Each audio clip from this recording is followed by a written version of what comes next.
শুভ সকাল আমার প্রিয় বন্ধুরা, নতুন আরও একটি ঝলমলে ব্লগে তোমাদের সকলকে জানাই অনেক স্বাগত আর অনেক ভালোবাসা।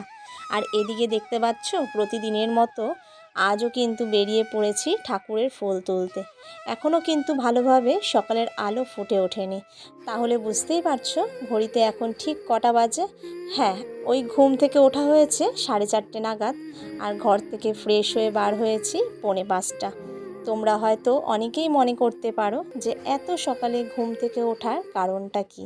ঠাকুরের ফুল তুলতে বেরিয়েছি। এই দেখো কিছুটা অল্প ফুল হয়েছে, বেশি ফুল নেই জানো তো গাছে।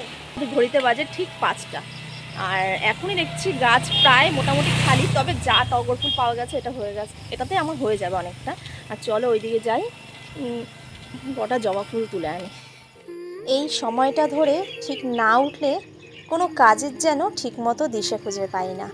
আমার ব্লগেতে তোমরা দেখতেই পাও যে সকালের দিকটা আমি কিন্তু কী কাজে ব্যস্ত থাকি। দেখতে পেলে টগর ফুল তোলার পর কিন্তু জবা ফুল তুলে নিলাম। সকালবেলার দিকটা কি হয় বলো তো, বেশ হাঁটাও হয় আর ঠাকুরের জন্য কিছু ফুলও তোলা হয়। কালকে না একদম ফুল তোলা হয়নি। এইদিকে পেছন দিকে দেখতে পাচ্ছ, এদিকে দেখো পাটগুলো কিন্তু ধুয়ে ধুয়ে লম্বা করে কিন্তু এরকমভাবে বাঁশের মধ্যে ঝুলিয়ে রাখা হয় শুকানোর জন্য। আর এই সাইডে দেখো, এই দেখো পাট কাঠি কিন্তু এরকমভাবে বেঁধে বেঁধে রেখে দেওয়া হয়।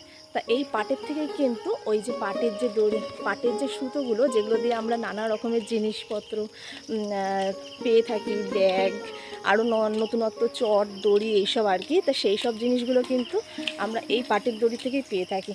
তা সেগুলো এরকমভাবে রোদে শুকাতে হয়, বৃষ্টির জলে ভেজালে সেগুলো একদম পচে যায়। তা সেইগুলো এরকমভাবে মেলে দেওয়া থাকে।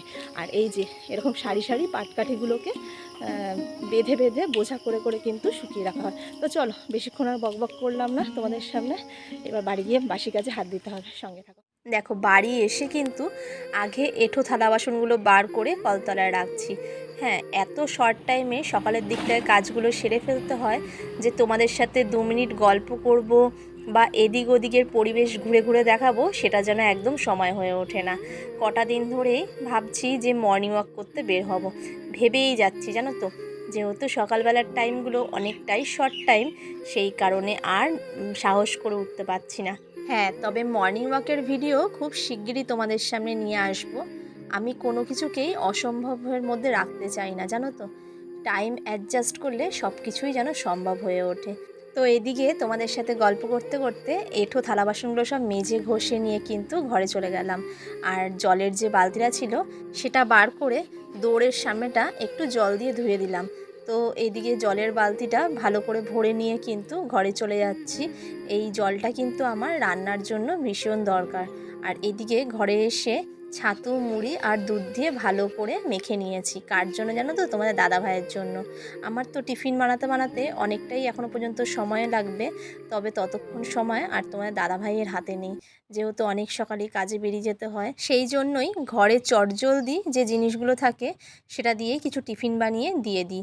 মাঝে মধ্যে ঠিক এরকমটাই হয়। তো ছাতু মুড়ি খেয়ে বর কাজে বেরিয়ে যাচ্ছে, আর সেইটুকু স্কিপ তোমাদের সামনে একটু তুলে ধরলাম।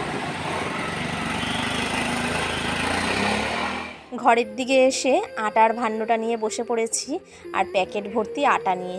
দেখতেই পেলে তোমরা, বাবা যে এসেছিল সেই আটাটা কিন্তু এখনও পর্যন্ত চেলে রাখা হয়নি।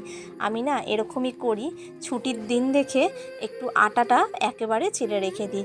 কেন কি প্রতিদিন ওই আটা মাখতে যাওয়ার সময় আটা চেলে নেওয়াটা যেন ভীষণই একটা টাইম ওয়েস্ট হয়। তা সেই কারণেই আমি কিন্তু একবারে আটা চেলে একেবারে কৌটোর মধ্যে রেখে দিই, তাহলে কিন্তু আমার রুটি করার সময় অনেকটাই সুবিধা হয়। তো বাবা যখনই আসে তখনই কিন্তু হাতে করে এই জিনিসগুলোর সঙ্গে নিয়ে আসে, আর যদি আমরা বাপের বাড়ি যাই তখন তো আমরা নিয়ে আসি। তো এদিকের আজকের টিফিনে কিন্তু আর রুটি করতে মন চাইলো না, যেহেতু তোমাদের দাদা ভাইও ছাতু মুড়ি দুধ খেয়ে বেরিয়ে গেল, সেই কারণে আমরাও একটা বাটির মধ্যে ছাতু দুধ আর মুড়ি মেখে কিন্তু 3জন মিলে খেয়ে নিচ্ছি। বেশ ভালো খাবার জানো তো, ছোটোর থেকেই এই খাবারটা কিন্তু আমার ভীষণ পছন্দের। আর আমের সময় তো কোনো কথাই নেই, একদম এর সাথে আমটাও অ্যাড হয়ে যায়। তোমরা খেয়ে দেখো, তোমাদেরও ভালো লাগবে। খাওয়া দাওয়া সেরে কিছুক্ষণ এডিট করছিলাম, একটু আধ ঘন্টা পর নেমে গেলাম আবার উঠোনের কাজে। প্রতিদিনের প্রয়োজনে যেসব জামা কাপড়গুলো ইউজ হয় আমি কিন্তু প্রায় প্রতিদিন কেচেই নিই। আগে যেন সপ্তাহে একদিন করে কাচা হতো আর অনেকটা জামা কাপড় জমিয়ে ফেলতাম। এখন যেন সেরকম আর পারি না, অনেকটা কষ্ট হয়ে যায় গো। তাই মনে করি যে প্রতিদিন যদি টুকটুক করে প্রতিদিনের জামা কাপড়গুলো কেচে দেওয়া যায় তাহলে কিন্তু কষ্টটা অনেকটাই কম হয়। স্নান সেরে একেবারে ঠাকুরটা পুজো দিয়ে নিলাম। আর দেখো ঘুম থেকে উঠেই যে ফুলের জন্য তড়িঘড়ি করে ঘর থেকে ছুটে রাস্তায় চলে যাই, সেই জিনিসটা দিয়ে সাজিয়ে না দিলে কিন্তু ঠাকুরকে মোটেই সুন্দর লাগে না। তো দেখো আমার ঠাকুরকে কেমন লাগছে এত সুন্দর করে ফুল দিয়ে সাজানোর জন্য। আমার ঘরের ঠাকুরদের মুখে আমি যেন একটা আলাদা হাসি মুখ দেখতে পাই। আচ্ছা, তোমাদের বাড়ির ঠাকুরদের মুখেও তোমরা কি এরকম রূপ দেখতে পাও? একটু কমেন্ট করে জানিও তো। বাসি কাজ সেরে পুজো সেরে একবার রান্নাঘরের দিকে চলে আসলাম। আর রান্নাঘরের কিন্তু আজকে সবজি প্রায় কেটে রাখা হয়েই গেছে। আগে তোমাদের জানিয়ে দিই আজকে কি রান্না হবে। আজকে করব হচ্ছে উচ্ছে আলু ভাজা চিংড়ি মাছ দিয়ে আর একটু চিকেন স্টু। আমার মনে হয় এই প্রথম তোমাদের সাথে শেয়ার করব। এর আগে চিকেন স্টু করা হয়েছে, তবে সেটা আমার ভিডিওর মাধ্যমে তোমাদের সামনে তুলে ধরা হয়নি। তো চলো আজকে চিকেন স্টুটা দেখতে পারবে যে আমি কীরকম প্রসেসে চিকেন স্টু বানাই। তবে একটা জিনিস মিসিং আছে, বাটারটা হলে খুব ভালো হতো বাচ্চাদের পক্ষে। তবে বাটারটা এই মুহূর্তে আমার ঘরে নেই, সেই কারণে আমি কিন্তু সাদা তেল দিয়েই করবো। সাথে রাখো। এইদিকে দেখো আমার কিন্তু থালার মধ্যে সব কিছু সাজিয়ে নেওয়া হয়ে গেছে অলরেডি। আর চিকেন স্টু বানানোর জন্য কিন্তু আমার যা যা সবজি দরকার সব কিছু কিন্তু আমি কেটে নিয়েছি। চলো এখানে দেখে নাও কী কী আছে। এই যে গাজর আছে, পেঁপে আছে, আলু আছে, আর আছে হচ্ছে বিনস। এই কটা সবজি কিন্তু আমি নিয়েছি। এর সাথে নিয়েছি একটা ছোট দেখে টমেটো আর একটা ছোট্ট একটা পেঁয়াজ। আর এই যে বোনলেস চিকেন একদম। কিন্তু আগের দিনের ব্লগ যারা দেখেছো তারা কিন্তু দেখেছো যে তোমাদের দাদাভাই আগের দিন কিন্তু বোনলেস চিকেন নিয়ে এসেছিলো। তা সেইটা এখনও পিস করা হয়নি, বড় বড়ই আছে দেখো বোনলেস চিকেনগুলো। এটা কড়াইয়ে সাদা তেল দিয়ে তার মধ্যে কিন্তু তেজপাতাটা ছেড়ে দিলাম। হ্যাঁ, তোমরা কিন্তু সাদা তেলের বদলে বাটারও ইউজ করতে পারো। আমি নিজেও বাটার ইউজ করি, তবে এই মুহূর্তে আমার ঘরে বাটারটা নেই। তো সাদা তেলের মধ্যে পেঁয়াজটা ছেড়ে দিয়ে কিন্তু পেঁয়াজটা একটু হালকা করে ভেজে তার মধ্যে কিন্তু টমেটো কুচিটা দিয়ে দিলাম। আর টমেটো কুচি দেওয়ার পর টমেটোটাও একটু নাড়াচাড়া করে নিয়ে তারপর কিন্তু আমি এর মধ্যে একে একে সব জিনিসগুলো দেব। তো এইদিকে বোনলেস চিকেনটা আমি টুকরো করে রেখেছি, সেই চিকেনটা দিয়ে কিছুক্ষণ নাড়াচাড়া করে নেব। ভীষণই কিন্তু একটা হেলদি ফুড, সব বয়সী মানুষদের জন্য একদম পারফেক্ট একটা ফুড, যেটা আমরা ভীষণ পছন্দ করি আর আমার বাচ্চারাও ভীষণ পছন্দ করে।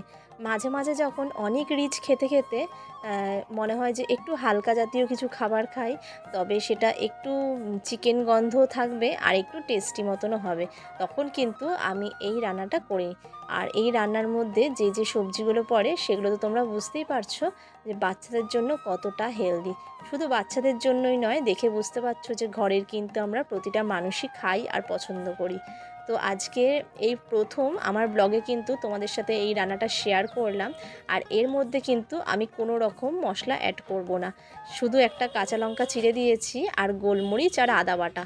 এতেই কিন্তু এর টেস্ট যা হবে একদম কষা মাংসের থেকেও অনেক গুণ বেশি।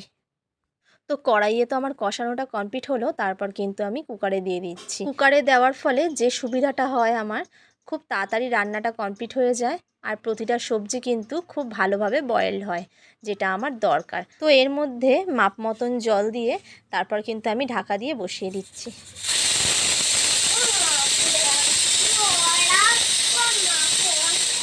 কয়েকটা সিটি দিয়ে ঢাকনা খুলে কিন্তু দেখে নিচ্ছি সবজি আর চিকেনটা কেমন সেদ্ধ হয়েছে। বেশ ভালোই সেদ্ধ হয়েছে, এর থেকে আর বেশি গলিয়ে দিলাম না। আর লাস্টে একটু নামানোর আগে গরম মশলা কিন্তু আমি ছড়িয়ে দিচ্ছি। তো এত সুন্দর রেসিপিটা তোমাদের সঙ্গে শেয়ার করলাম, তোমাদের কেমন লাগলো অবশ্যই কমেন্ট করে জানিও। ভালো থাকবে, সুস্থ থাকবে, টাটা।